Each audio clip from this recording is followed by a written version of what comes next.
So ngayon po ay aaralin po natin yung isa po pong servant of God na nag-undergo po ng isa pong great disciplinary action para po maunawaan lang po niya kung ano po ba yung pagmamahal ng Diyos sa sanlibutan, sa sangkatauhan.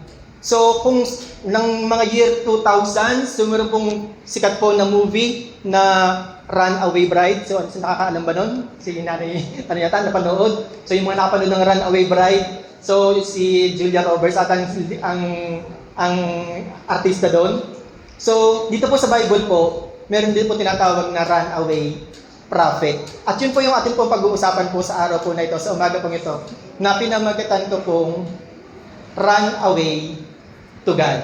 Run away to God. Para po sa mga grammarian, mali po yung grammar to, di po ba? Sa mga English, magagaling sa English. So, if we run away, we should run away from God.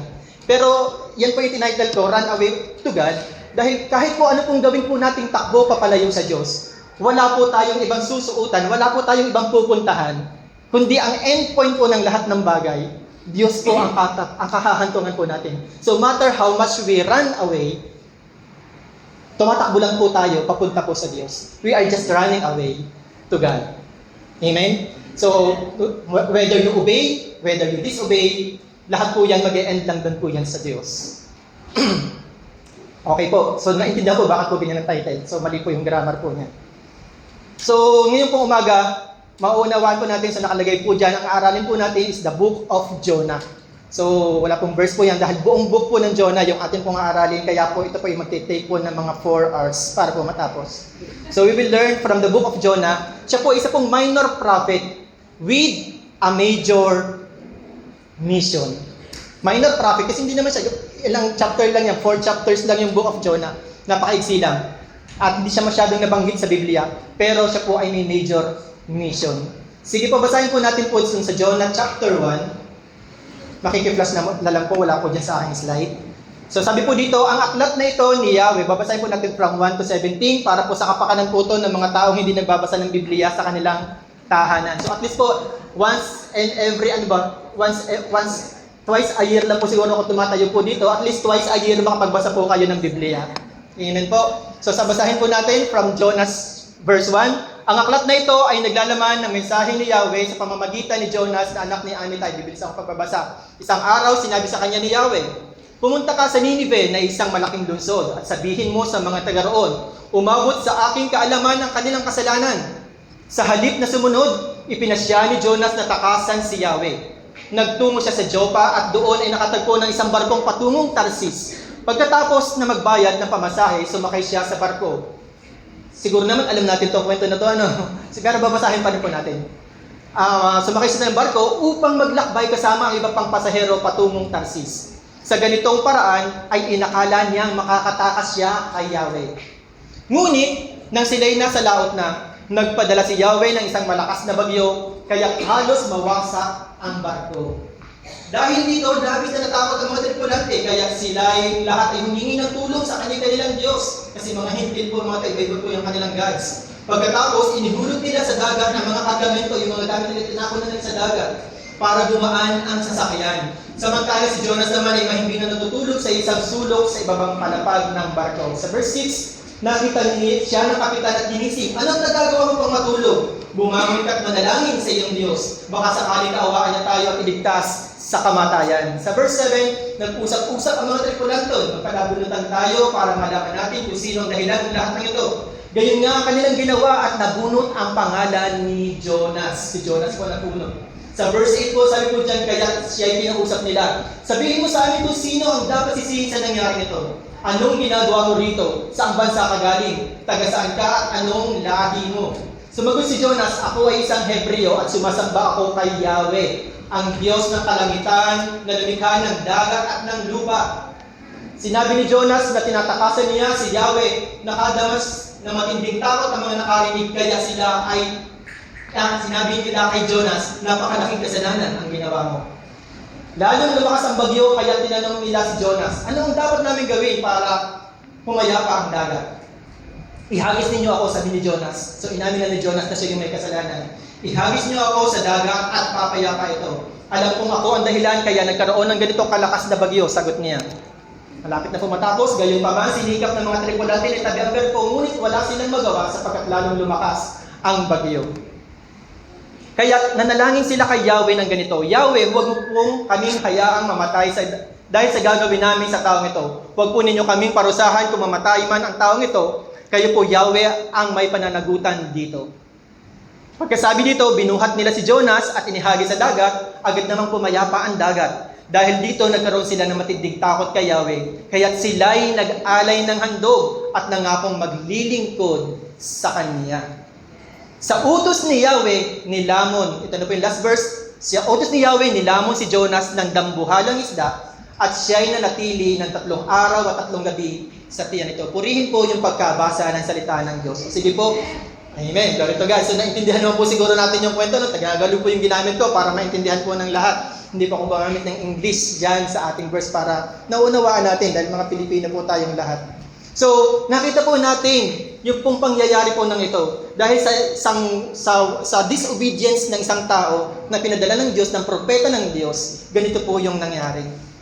Okay po. So, ano po yung key points po dito?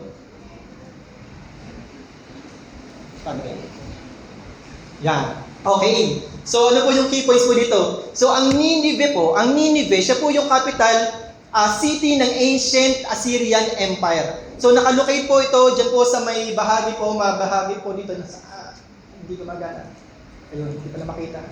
So, makikita po natin dyan, nakalocate po siya doon sa east bank po ng Tigris River. At siya po ngayon sa itinatawag na modern day Iraq. So wala na po ako makitang mapa po ng old. May nakita po akong old kaso mapangit kaya po nag-google na lang po ako ng Google Map. So yan po yung dati pong location po ng Nineveh, nandiyan po nakalagay. So dito po nagmula po si Jonah, mula po sa Joppa, sa may bandang ibaba.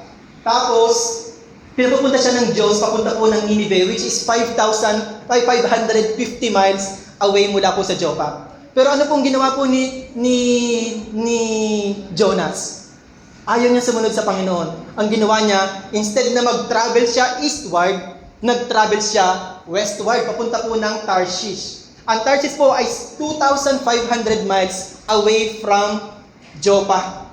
Ano pong ibig sabihin? 5 times na mas malayo ang Tarshish kumpara po sa Joppa. Diba? Ganun po yung pagsunod. Kahit po, no matter what's the cost, gagawin po niya to disobey God. Pero alam po natin, kung sa panahon po natin natin gagawin, sa mahal po ng diesel, di po ba? Napaka-practical po ba na mag-travel po tayo ng 550 miles? Dapat po, 550 miles na yung tatakbuhin.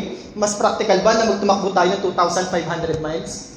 So, siguro kulang yung kayamanan po natin. Kulang yung ating isang buwang sweldo. Pero sa mga matataas po yung position dito, kasya naman siguro.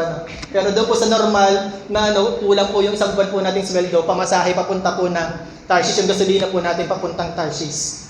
So sabi po dyan, obeying God cost us something, but disobeying God cost us greater thing. Ganun po kasi nangyayari.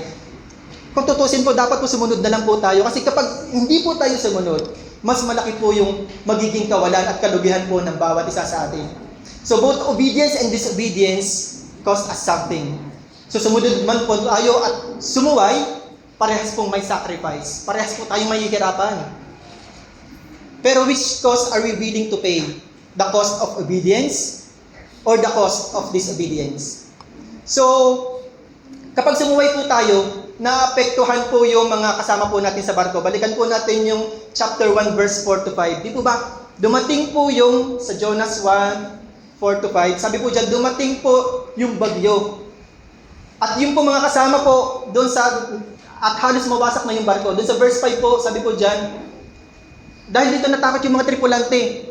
Ang nangyari, naapektuhan din sila, nanganib yung buhay ng mga tripulante. At ang ginawa nila, tinapon nila yung kanilang mga kagamitan para lamang ma-save yung barko. Ibig sabihin sa ating pag-disobey, hindi lang po tayo yung naapektuhan, pati po yung ating pong mga kasamahan, yung ating pamilya, yung ating ka-church, yung ating katrabaho, naapektuhan po sila. Hindi lang po tayo, dahil po sa ating disobedience. At alam po natin sa isa discipline, ang pinaka-goal po natin, ang pinaka-basic requirement is obedience. Di po ba? Kung disiplinado yung mga kapulisan natin, kailangan marunong silang mag-obey doon po sa kanilang hierarchy. Okay, so nasusundan po ba ang aking sinasabi? Okay, sige, salamat naman sa Panginoon. At sabi po dyan, kapag naman po tayo ay nag-obey, doon po sa verse 15 to 16, kapatid, sabi po doon sa verse 15 to 16, kapag tayo po ay nag-obey, sa 16 po, di ba, inamin na ni Jonah na siya may kasalanan, dahil dito nagkaroon ng takot sila. Ito po nangyayari po sa mga kasamahan po natin, sila po ay nagkakaroon din ng takot kay Yahweh. Bagaman hindi nila kilala si Yahweh, nagkaroon po sila ng takot kay Yahweh. Mga Gentile po to, mga hintil, hindi po nila nakikilala sino ba yung Diyos na may lalang ng langit at lupa. Pinakilala lang siya ni Jonas, na ito yung Diyos na aking pinaglilingkuran. At doon po sabi po dito, nag-alay sila ng handog at nangakong maglilingkod sa Kanya. Di po ba? Dahil lang sa obedience, yung ating po mga kasamahan, sila man, nahihikayat natin sila na maglingkod sa ating Panginoon. Then sa last verse po ng Jonas chapter 1, nakita po natin na nagpadala ang Diyos ng malaking isda. Siguro ito ay balyena o kung ano man, siguro malaking pating ba yun? So hindi siya pating, syempre di siya ay naubos, no? So magpasalamat si Jonah at hindi pirana yung pinadala ng Diyos. Kung hindi siguro gutay-gutay yung kanyang katawan, wala nang pupunta sa Nineveh. Glory to God. So, yan po yung nangyari sa kanya. Doon po sa Jonas chapter 2, sabi ko sa iyo, aralin natin kung Jonas 4 na oras po to. So, in Jonas chapter 2 po, habang si Jonas ay nandun po sa loob ng malaking isda, di ba 3 days and 3 nights po siya nandun sa loob ng tiyan ng isda? Tapos, dinala pa siya, siyempre yung malaking isda, hindi naman yan nasa ibabaw, napupunta sa ilalim ng dagat, sumisid siya doon sa kailaliman ng dagat. Nandun, nag-pray si Jonas doon sa Jonas chapter 2, pinag-pray niya yung kanyang mga naranasang hirap, nakita niya yung kadiliman, yung kung paano yung mga halamang dagat ay pumunta sa kanyang katawan. So, ibig sabihin, nandoon naranasan ni Jonas, gising siya habang siya ay nandoon sa loob ng tiyan ng isda. At nanalangin siya. Doon po sa Jonas 2, verse 7, sabi po dyan, sa bahay niyo lang po basahin yung buong chapter 2 kasi abutin po tayo talaga ng 4 na oras. So, Jonas 2, verse 7, nang maramdaman kong nalagot ng aking hininga, naalala ko kayo, Yahweh, sabi po ito ni Jonas, ako'y nanalangin at mula sa banal mong templo, ako'y iyong narinig. Ibig sabihin, even though tayo po ay may mga disobedience sa Diyos, although tayo po ay running away from God, once na tayo po ay tumawag po sa kanyang pangalan, diring din po tayo ng Diyos mula sa kanyang banal na templo. Ganun po kabuti ang Diyos. At sabi po dyan, after 3 days and 3 nights, doon sa chapter 10 po, after 3 days and 3 nights, iniluwa po siya ng isda. Pagkatapos inutusan ni Yahweh ang isda na iluwa si Jonas sa dalampasigan. Sa dalampasigan po ng Kalamba. Sa ba? So, dalampasigan po ng Nineveh. So doon po dinala po si Jonas ng malaking isda sa Nineveh. Sa place po kung saan nais ng Diyos pumunta si Jonas. So mismong anggad na po yung nag-drive po siguro doon sa isda para makarating po siya doon sa kanyang destinasyon. So ibig po sabihin po dito, sumuway ka man o sumunod sa Diyos, sa Nineveh ka pa rin pupunta. Wala kang ibang pupuntahan, kundi yung pinapupuntahan sa iyo ng Panginoon. Amen po ba? So, it's better na sumunod po tayo. Bakit po ang daming taong disobedient sa God? Maraming taong hindi nag-o-obey sa mga nais niya mangyari sa ating buhay. So, sabi nga doon sa kasabihan, sa haba-haba man ng prosesyon, di ba? Haba-haba ng prosesyon sa mga probinsya, sa simbahan din yung tuloy. So, wag na po tayo magprosesyon. Pumunta na po agad tayo sa simbahan para hindi po tayo mapagod. Pero kailangan talaga doon yung magprosesyon. Ganun po yung dapat natin gawin. So kaya po, mag-DJ ka na kapatid. Tinatawag ka ng Panginoon. Maglingkod ka sa Kanya.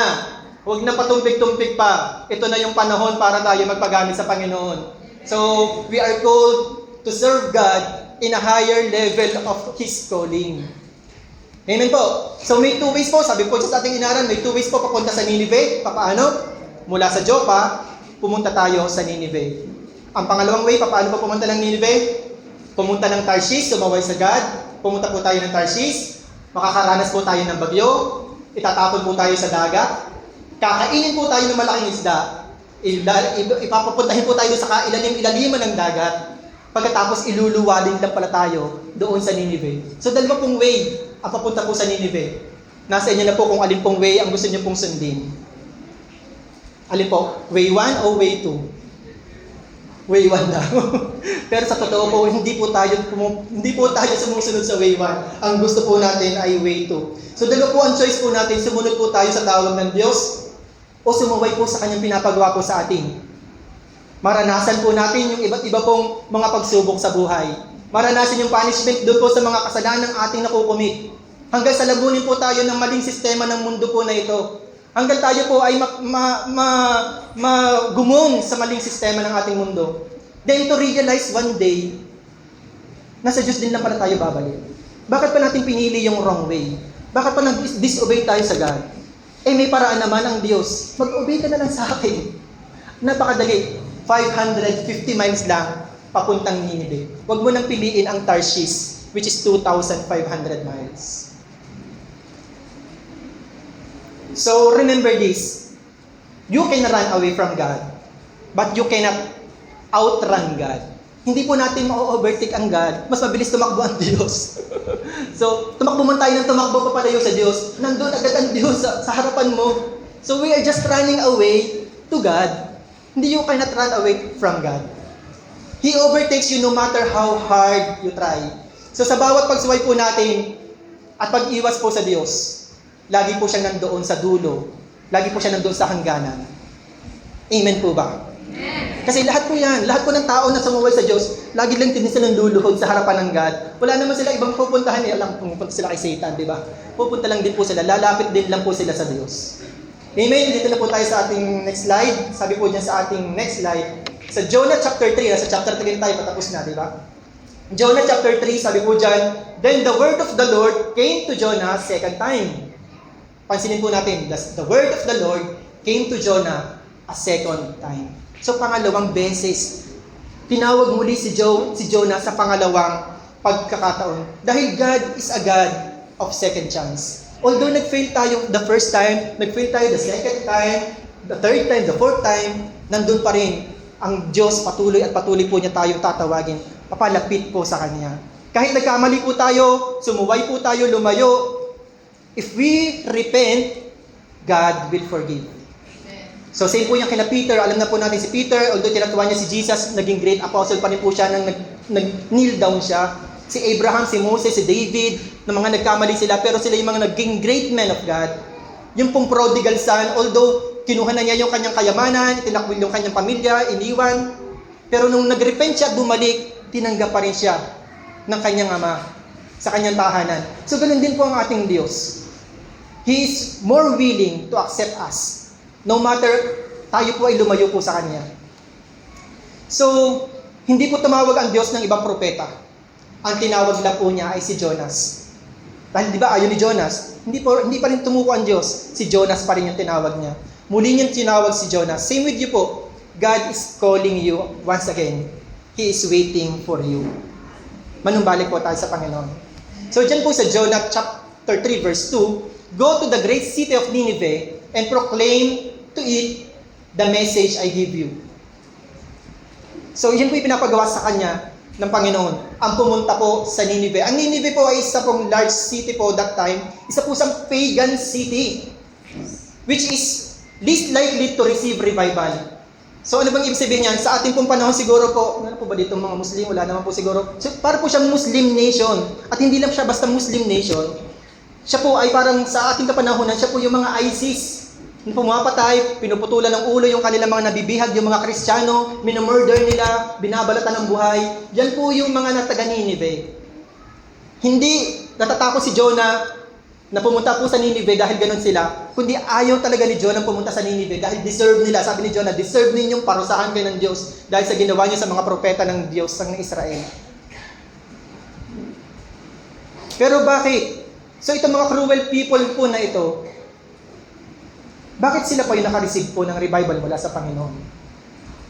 Dahil may pangako nga ang Diyos. May pangako ang Diyos. Dito po sa 2 Chronicles 7 verse 14. Ang sabi po dyan, if my people who are called by my name will humble themselves and pray and seek my face and turn from their wicked ways, then I will hear from heaven and will forgive their sin and heal their land. Pangako kasi ng Diyos yan.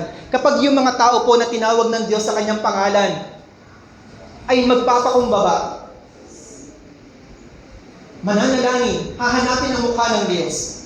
At sabi po dyan sa isang verse, sabi dyan po sa isang pinakamahalaga, turn from their wicked ways. Kung tataligdan po nila yung kanilang mga kasalanan, diringgin sila ng Diyos mula po sa langit. Patatawarin ang kanilang kasalanan at hihilumin ang kanilang lupain. Hihilumin ng Diyos ang ating buhay. Aayusin niya yung ating family. Ayusin niya yung ating life. Yung ating magulong buhay, aayusin ng Diyos.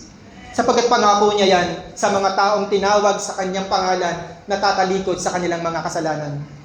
So, why did Nineveh receive revival despite their evil nature? Ano nga bang dahilan? Ano bang meron sa Nineveh? Bakit ba sila tumanggap ng revival? Despite na sila po ay masama. Boring na po ba yung sinasabi, no? Okay po. So, sabi po dito, why did Nineveh receive revival? Una po, tatlo lang naman po ito, mabilis lang. Dahil unang ginawa ng Nineveh, they listened to the word of the Lord. Yun po yung unang requirement. Yung mga taga-Nineveh po, nakinig po sila doon po sa salita po ng Diyos. Sabi po dyan, Jonah began by going a day's journey into the city, proclaiming 40 more days and Nineveh will be overthrown. 8 words. Doon po, naghanap din po ako ng New Living Translation. Sabi po dyan, on the day Jonah entered the city, he shouted to the crowds, 40 days from now, Nineveh will be destroyed. 8 words po. Sa Hebrew din po yan, sabi po dyan, sa Hebrew word din po yan, ay 8 words lang po yung ginamit po ni Jonah na pang-proclaim po ng message doon po sa Nineveh. Tinaray ko din po sa Tagalog, sabi po sa Tagalog, 4 na pong araw pa at ang Nineveh ay mawawasak. 8 salita mula po kay Jonas na pinasasabi ng Diyos sa Nineveh. Yet, these 8 words is a very powerful word na nag-turn ng buong city upside down. 8 powerful words. Ang buong city ng Nineveh na numbalik sa Diyos.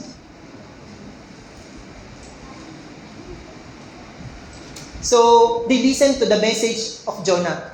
So, napakikli lang na message si Jonah. Mas mahaba pa itong message ko po na ito. Pero in the end, wala po siguro magsisisi dito. Ano? Kasi si Jonah, 8 salita lang yung sinabi niya. Nagsisi yung buong syudad. Hindi lang po yung buong CHB, Kalamba. Kundi po buong Kalamba City, nagsisi ng kanilang mga kasalanan. Ganun po ka-powerful. Hindi ko alam kung paano nangyari yun. So, this important message from the Lord, He carries. So, hindi po mahalaga yung appearance po ng nagsasalita. Siyempre, siguro si Jonah, nang dumating po siya sa Nineveh, di ba galing sa siya ng isda? Siguro, di ba ang isda, mayroon po yung enzyme, mayroon po yung mga gastric juices. Siguro, paglabas niya, siguro, nang sabi ng mga taga-Nineveh, I smell something fishy. Sabi siguro nila ganun. I smell something fishy here. Amoy isda siya. Siguro dahil sa mga, nandito si brother, si Doc, siguro dahil dun sa mga gastric juices na ubos niya kanyang buhok, di ba? Nakakasira ba ng buhok yung gastric juices? O nakakasira, siguro kalbo na siya. Siguro nagsasalita siguro si Jonas, ay naku, may matanda na naman, hindi nakainom ng kanyang maintenance ng gamot. Di ba pwedeng sabihin ng mga taga-Nineveh yun? Ay, may matanda dito, nagsasalita, o walang kwenta. Pwede naman ganun eh. Pero bakit pinakinggan nila si Jonas? Despite yung kanyang appearance, mas maganda siguro. Siguro nagdamit pa naman ako na maayos para katanggap-tanggap. Pero si Jonas, wala po siyang preparation. Ang pangit ng damit niya, ang baho niya. Nag-proclaim siya pero pinakinggan siya ng mga taga-Nineveh. So, nung nag-Bible study po kami doon na Brother Ronnie, sabi po niya, bakit nga ba ang hirap talaga na magdala ng tao? Effort natin ang pagdadala ng tao doon sa Lord, di ba? Nabanggit ni Brother Ronnie, nandito ba siya? So, kapag tayo po talaga yung mag-e-effort na magdala ng tao sa Diyos, mahihirapan po talaga tayo. Pero kapag ang God po yung mag-move, kahit po hindi ka na kumilos, lalapit at lalapit po yung tao sa paanan po ng Diyos. Amen. Our mandate is just to proclaim, to share Jesus to everyone. At ang Lord na po yung bahala po doon. Wala ka na naman gagawin eh. Baka sasabihin mo, pangit na ng aking sasabihin, hindi pa ako nakahanda. Hindi yun eh. Ang ma-share mo si Jesus. At yun po yung mga ginagawa ng ating mga barangay missionaries. Ang dami na nating sineshare ng Word of God. At yun po yung pinakamahalaga, ang ma-share natin yung message ng Lord. So, ang trabaho lang po natin, maghasik at magdilig. Maghasik po tayo ng salita ng Diyos, diligan po natin ang panalangin. At ang Diyos na po ang bahalang magpatubo. itayo ba po ang nagpapatubo? Di ba hindi naman? Wala po tayong kapangyarihan magpatubo ng halaman. Ang Diyos lang po ang magpapatubo. Ang trabaho lang po natin maghasik, magdilig. So marami din po tayong hinasikan, pero hindi po tumutubo. Tunay naman po yun. Pero marami naman din po tumutubo na hindi naman natin hinasik. Dahil ang Diyos mismo po yung nagpatubo po noon. So di ba sa mga forest, ang daming puno. Milyon-milyon ng tubos ang puno sa forest. Sino po bang nagtanim noon?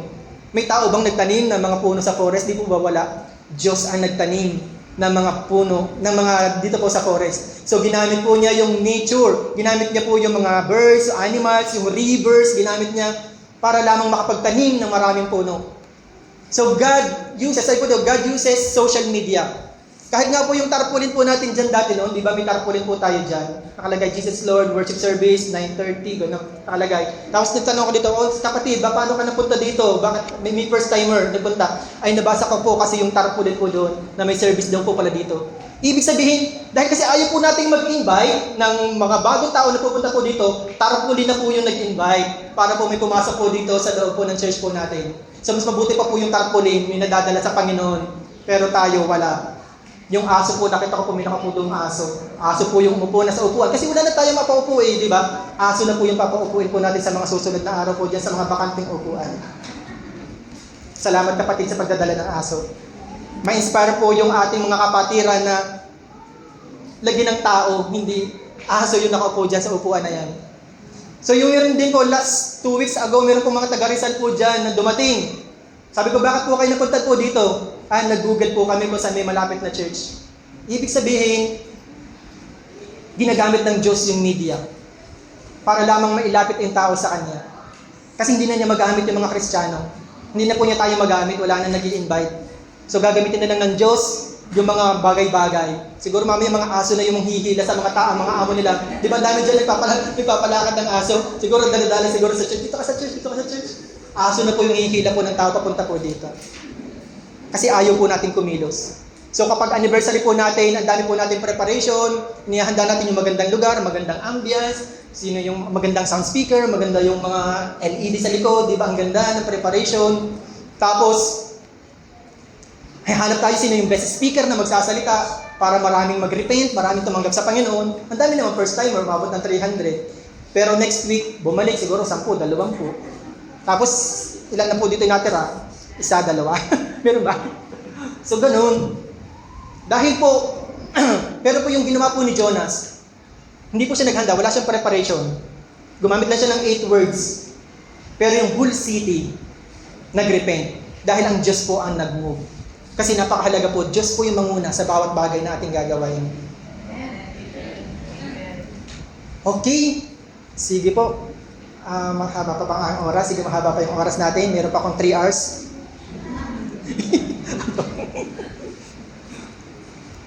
So, ayaw po ni Jonah na mag-repent. Ako po, gusto ko po kayo mag-repent. Yung mga pastor o na nangangaral, gusto siyempre nila mag-repent. Gumagamit sila ng magagandang salita para lamang yung mga tao mag-respond. Pero ito pong si Jonah, reluctant messenger po siya, reluctant prophet. Ayaw po niyang magsisi yung taga-Ninive. Kasi alam niyo po yung mangyayari kapag nagsisi yung mga taga-Ninive. Hindi sila paparusahan ng Lord. At ayaw ni Jonah na mangyari yun. So sabi niya siguro, wawasakin ang Ninive sa loob ng 40 araw. Magsisi na kayo. Kung ayaw niyo, di huwag kayo. Bahala kayo sa buhay niyo. Parang ganun siguro siya mag-preach.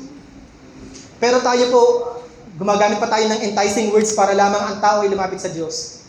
Pero once nagad na po yung kumilos, wala na pong magagawa kahit sino pa man. Kahit buong syudad, kayang i-turn upside down ng God para lamang sumamba, lumapit sa kanyang banal na harapan. Hindi po natin effort yun. Effort po ni Lord ang lahat po ng bagay. So sabi po dyan, lahat po ng, pati po yung, yung hari, so hindi to hari, ito ay mayor, di ba city kasi, so sabi po din, hari daw. Pero ito yung mayor po to ng Ninive, iniutos po niya na magkaroon ng citywide fasting, doon po sa Ninive. At lahat po ng tao, lahat po ng hayop, bawal kumain. Sabi siguro ng mga hayop, kasalanan nyo, pati kami nadamay. Sabi po dyan, we are called to motivate people. We are not called to motivate people. Hindi po tayo tinawag para i-motivate po yung ating kapitbahay, yung ating mga kakilala. We are not called to inspire people. Hindi po tayo para mag-inspire ng mga tao. We are not called para i-inform sila ng mga bagay-bagay. Tinawag po tayo ng Diyos para mag-preach ng gospel. Para mag-share ng gospel. Yun po yung pinapagawa po sa atin ng Lord. Hindi yung salita mo, hindi yung salita ko, kundi yung salita ng Diyos ang kailangan ng isang bansa, ng isang tao para magkaroon ng transformation ang kanilang mga buhay. Kasi ang dami namang motivational speaker pero after naman ng ng speaking nila, di ba wala naman nangyayari. Pero kapag ang salita ng Diyos ang pumasok sa puso at buhay ng isang tao, doon po nagkakaroon ng transformation ang kanilang puso at ang kanilang mga buhay. So, pangalawa po, bakit nga ba ang Nineveh naka-receive ng revival despite their evil nature? Paano bumalik? Yan. Sabi po sa number 2, dahil they are convicted by the word of God. So, na-convict po sila ng salita po ng Diyos. Hindi lang po sila nakarinig, kundi na-convict sila ng salita ng Diyos. Conviction is not an emotional manipulation. Kasi sabi, talagang narinig ko ang salita ng Diyos, talagang convict tayo. Hindi po ganun ang conviction. Ang conviction po is God working in us, quickening our hearts. Wini-wake up po niya yung ating internal being. So, mahabang panahon, maraming taon, tayo po ay namumuhay sa kasalanan. Kahit po naririnig po natin yung salita ng Diyos, ikinukorek po tayo ng salita ng Diyos, yet, nagre-resist po tayo. But dumating po yung isa pong time sa ating buhay na nagsalita po yung salita ng Diyos sa ating buhay, nangusap yung salita ng Diyos sa atin, at suddenly na-realize po natin, we are wrong. Tama si Lord. Mali ako. Yun po yung conviction na sinasabi. Nang ma-realize natin na mali po tayo at tama po yung Diyos. That is conviction. So, dyan po sa Jonah chapter 3, so the people of Nineveh, saan po dyan, believed God, proclaim a fast, and put on sackcloth from the greatest to the least. So, sabi po dyan, nag-fasting daw po yung mga taga-Nineveh. Gamit po yung 8 salita. Buong city, nag-fasting. Samantala po sa atin, ang dami ng announcement ni Sister Queenie, ni Sister Che, mag-fasting tayo. Pero dito po mismo sa church, wala po nagre-respond po doon sa pagpapasting. Pero yung Nineveh, yung mga Ninevites, 8 salita lang, buong syudad, nag-fasting. Amen po ba? Wala akong nakiki-join sa ating fasting activity para sa JIL 48th anniversary. So, hindi po dyan sinabi sa verse po na yan na naniwala sila kay Jonah. Ang sabi po dyan, they believe God. Sa Diyos po sila naniwala. So, si Jonah po yung nagsalita, tao yung nagsalita, pero ang pinaniniwalaan po natin, yun pong salita po ng yung mensahe po, na ito po ay nagmula po sa Diyos. So, kung kinikonvict po tayo ng Lord, paulit-ulit po yan, paulit-ulit si Lord. Halimbawa, kinukonvict ka niya, may kasalanan tayo, kinukonvict tayo ni Lord, paulit-ulit siya. So, papasok tayo minsan, halimbawa sa room, makakabasa tayo po doon, love your enemy. Sabi, ay, magandang message yun, isi-send ko to kay sister. Tapos, sasakay sa jeep, sasabihin, patawarin mo kami sa mga sala. Ay, naku sister ko, nandito ka lang sa jeep nito, sana ay natutunan mo yung kanta na to. Tapos, papasok natin sa church, ang message is, repentance and forgiveness. Sabihin niya, ay sister, bakit wala ka dito? Sayang naman para sa iyo itong message na to. So, ang word of God, kaya po natin na naririnig, hindi po yan para kay sister, hindi po yan para kay brother, para po yan sa iyo. Kasi nire-reject po kasi natin Kapag nire-reject natin, akala natin yung salita ng Diyos ay para sa iba, walang mangyayari po, hindi magta-transform yung ating buhay. Every time naririnig po tayong word of God, we should claim ito ay para sa atin. Doon lang po siya, ang Lord mag-move, para po matransform po yung ating mga buhay. The Word of God will convict us. Paulit-ulit po yan. Para po yan si Mike Enriquez. Hindi po niya kayo tatantanan. Hindi po tayo tatantanan ng salita ng Diyos. Si Mike Enriquez po yata, tumigil na po, di ba? Tumanta na siya. Pero yung salita po ng Diyos, hindi po niya tayo tatantanan. So, para po siyang nanay po natin, yung mga nanay natin, di ba ba, parang ganyan, paulit-ulit yung mga nanay natin. So, sino po dito yung mga yung inis na sa nanay nila dahil sobrang kulit, paulit-ulit yung mga sinasabi. Sino yon? Taas ang kamay, meron ba? Wala, yung nanay daw sa may bandang likuran po, kinurot yung anak. Ayaw pataas ang kamay. Sino? O yung mga anak ko, bakit hindi yata nagtataas ng kamay? Di ba? Iinis na tayo sa nanay natin, paulit-ulit. So, bakit nga bang makukulit yung nanay? Bakit paulit-ulit? Dahil hindi po agad natin sinusunod. Kasi hindi natin agad sinusunod yung sinasabi nila. Eh kung sinunod po agad natin yung sinabi, uulitin pa ba ng nanay yun? Di ba hindi na? Tama ba mga nanay? Oo. O pangako ng mga nanay yan, isang salita lang, sundin nyo, hindi na nila uulitin. So kaya paulit-ulit yung mga nanay, kasi nga, hindi po tayo sumusunod. Ganon din si Lord. Kaya bakit siya paulit-ulit sa atin? Bakit hindi niya tayo tinatantanan? Kasi ayaw nating mag-obey. Because we failed to obey. Sige po, nakakantok na po yata siguro. Marami na pong tulog. Hindi, mga gising pa na, wala pa akong nakita. So, same din lang po yan. Isa pa pong example, yan po ay same po nung smoke detector o may kasama po yung smoke alarm.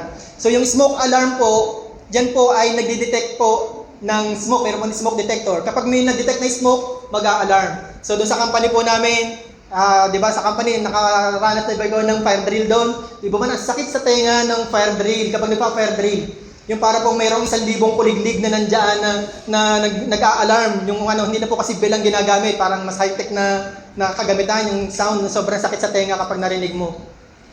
So nag-a-alarm po yung smoke alarm kapag po may smoke. So magagalit po ba tayo doon sa smoke alarm? Na ang trabaho lang naman ng smoke alarm ay i-alarma ka, bigyan ka ng warning na mayroong nagbabadyang panganib. So wag po tayo magagalit po doon sa salita ng Diyos. Sapagkat yan po ay nagbibigay lang po sa atin ng warning. Hindi naman po mag-a-alarm po yung smoke alarm kung walang smoke. Hindi rin po tayo makukonvict kung wala naman po talaga tayong sin. Yun lang po yun. At, sorry ito. Ang salita po ng Diyos ay ipinaririnig po niya sa atin, hindi po para sirain po tayo. But rather, para po maitama po yung ating mga pagkakamali at iligtas po tayo sa tiyak po na kapahamakan. Yun po yung purpose po ng Word of God. Same po dun sa mga Ninevites. They listened to the Word of God. They believe God. They experience a citywide transformation. Kahit po walang manna from heaven, wala pong pillar of clouds by day, wala pong pillar of fire by night, yet naka-receive po sila ng revival. Ang true revival po, hindi po siya dun sa spectacular miracles o dun po sa mga supernatural events po natin makikita. We can move emotionally. Pwede po tayo mag-iiyak po dito sa harapan. Pwede po tayo maghahagulhul po dyan during mga revival nights, yung mga revival services. Dahil nadama po natin si Lord, pero wala pong change spiritually sa ating puso. Pwede pong gano'n, superficial po yung revival na nangyayari. Hindi po siya internal sa ating spirito ang pagbabago. So pwede po tayong subayaw, pwede po tayong kumanta, pwede po tayong mag-preach dito sa harapan na parang obligasyon lang. Pwede dumating po tayo sa ganung point na ginagawa lang natin dahil obligasyon natin to. Kasi insign ako ni Brother Henry, hindi magpipreach ako dito. Pero wala yung tunay na pagsunod. Yung kalimitan po yung mga worshiper, ang nangyayari na lang, performer na lang, makapag-perform na lang. So sana wag po tayong umabot sa ganun. Wag po tayo umabot sa ganung point na yung ating ginagawang pagsamba ay mag-turn into performance. Na nag-show up na lang po tayo dito. Instead, gawin po natin lahat ng bagay para po sa karangalan po ng ating Diyos. Gaya po ng ating mga kinanta po kanina.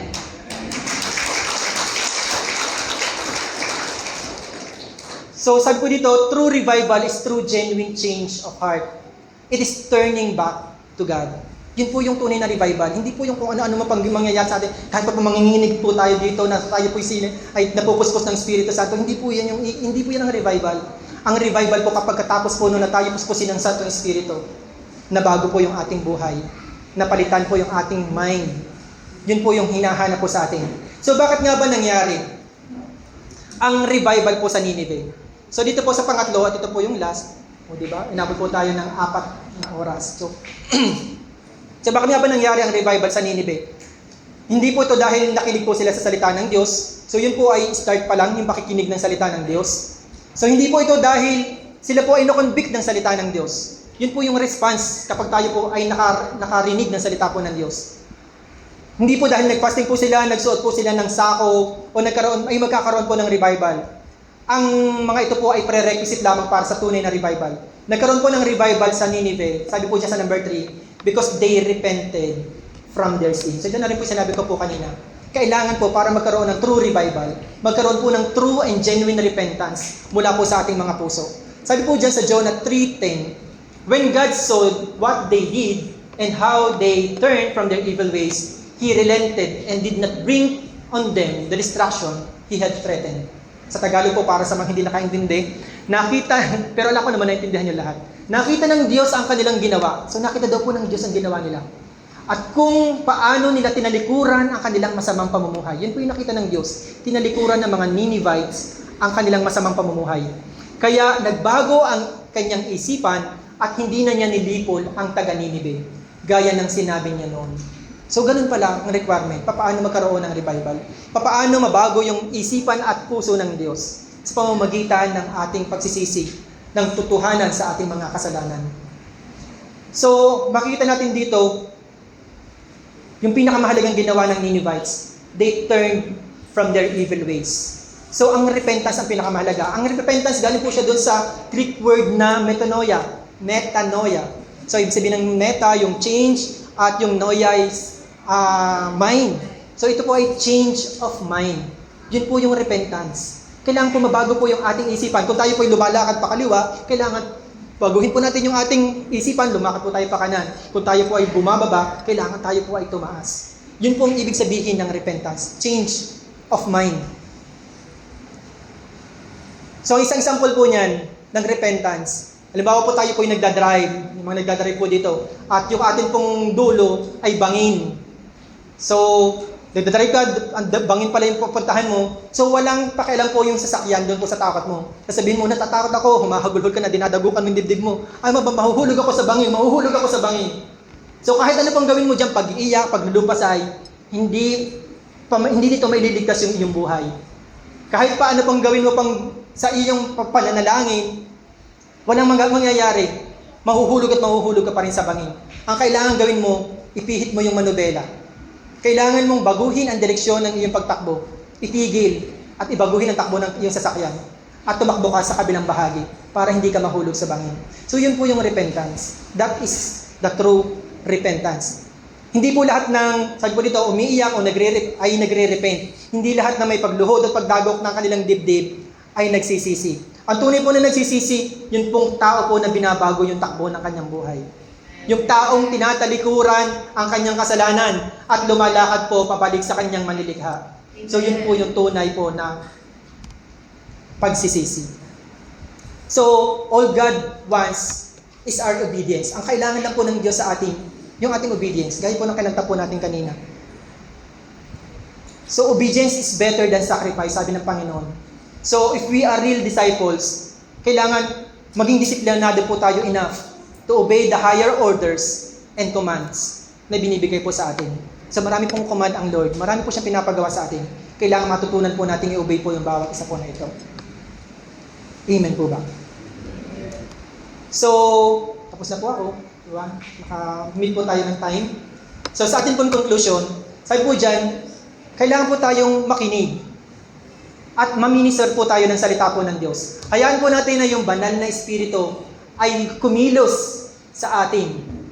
At magpakonvict po tayo sa mga mali po natin ginagawa. Hindi na po natin diringgin yung salita po ng Diyos, kundi magpakonvict po tayo sa salita po ng Diyos.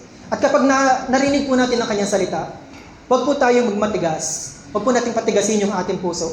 Sa halip, tayo po ay magsisi. Let us take this great cost of obedience. Dahil natutunan natin, mas malaki po yung cost of disobedience. Mas malaki po yung mawawala po sa atin kapag nag-disobey po tayo sa God. So, ang Diyos po ay mabuti. Nais po niyang gamitin tayong muli for His glory. So, ano man po yung ating pinagkakaabalahan, kung ano man po yung ating inuuna sa ating buhay. So, gawin po natin ito para sa kaluwalhatian po ng Diyos. Para po sa kaluwalhatian ng ating Panginoon. We are doing all things. Whether we eat, we drink, we are doing all things for the glory of God. So, ang tanong ko po dito, totoo bang nangyari po yung kwento po ni Jonah? Sa palagay niyo, totoo bang nangyari o kwentong barbero lang po ito? Totoo po siya nangyari. Dahil binanggit din po siya ni Jesus doon po sa kanya pong pangangaral. Kapatid doon po sa Matthew 12:38-40, sabi po sa Matthew 12:38, Then some Pharisees and teachers of the law said to him, Teacher, we want to see a sign from you.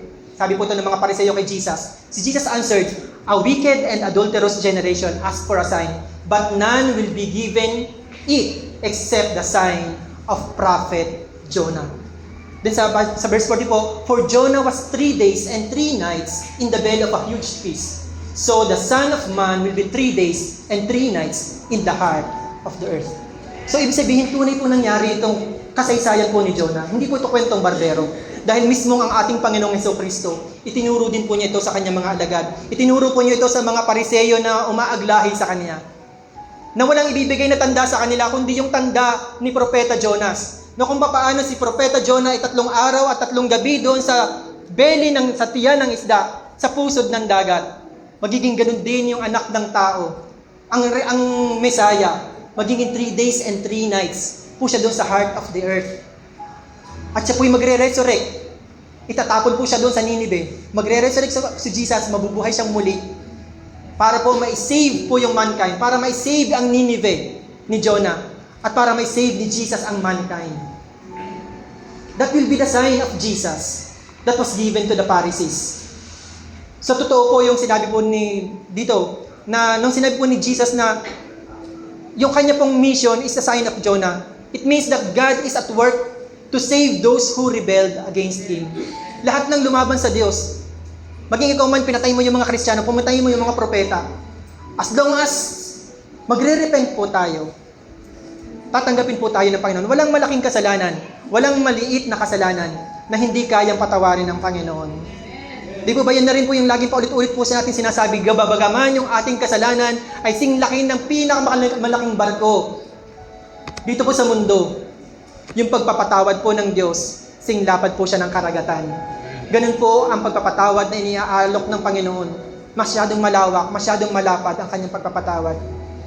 So yung ways and thoughts of God is higher than us. Sabi po dyan, He called Jonah because He knows among the prophets, si Jonah po will refuse. At dahil po sa pag-refuse po ni Jonah, siya po ay mag-flee at masisave po yung mga Gentiles doon sa barko. At doon po, itatapon siya sa barko, itatapon siya sa dagat para kainin po siya ng malaking isda. At ito pong malaki pong isdang ito ang magiging sign ng death and resurrection of the Lord Jesus Christ. So lahat po ng bagay na nangyayari, planado po ng Diyos. These are all according to God's will. So may time po na tinatanong po natin si Lord, Lord, bakit ba ako nagkaganito? Bakit nasira yung buhay ko? Bakit hindi ko nagawa yung nais ko? So it seems that your life is a total mess. Pero alam niyo kapatid, mga kapatid, brothers and sisters, God will use this mess to be a message. And every test that you undergo to be a testimony of your life. All God wants for us is to obey. No matter what's the cost, we need to obey. Not running away to God, but walking with Him and towards Him. Sige po, tayo po tumayo. At muli po nating awitin po yung awit po na yun. We will obey God no matter what's the cost.